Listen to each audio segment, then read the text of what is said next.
حافظ اشفاق کی رپورٹ کے مطابق خبر شامل کی جا رہی ہے۔ گجرانوالہ میں فروٹ اینڈ سبزی منڈی ملی چوک کے قریب بڑھتی ہوئی وارداتوں اور بغیر نمبر پلیٹ گاڑیوں کے خلاف آج نیوز 4 کی ٹیم نے موٹر وے پولیس کے ساتھ مل کر آپریشن کیا۔ کافی دنوں سے شکایت مل رہی تھی کہ اوان چوک سے لے کر سبزی منڈی ملی چوک تک صبح منڈی جانے والے لوگوں کو لوٹا جا رہا ہے۔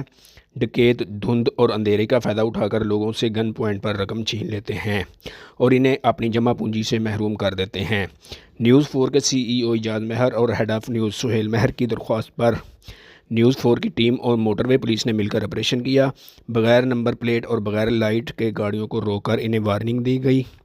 نمبر پلیٹ لگانے اور دھند میں لائٹیں لگانے اور جلائے رکھنے کی تاکید کی گئی اور آئندہ بغیر نمبر پلیٹ اور بغیر لائٹس کے گاڑی ہائی وے پر لانے تو انہیں جرمانے کیے جائیں گے۔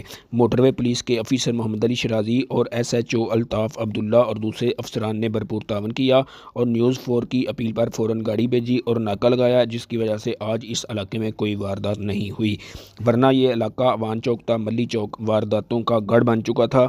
منڈی آنے اور جانے والے لوگوں نے بھی اس بات کو سراہا۔ نیوز 4 اور موٹر وے پولیس کا شکریہ ادا کیا اور لوگوں کا کہنا تھا کہ اس علاقے میں بڑھتی ہوئی وارداتوں کے خلاف مزید کارروائی ہونی چاہیے۔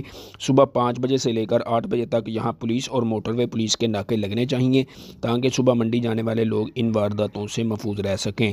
کیمرہ مین علی بٹ کے ساتھ حافظ اشفاق، نیوز 4 گجرانوالہ۔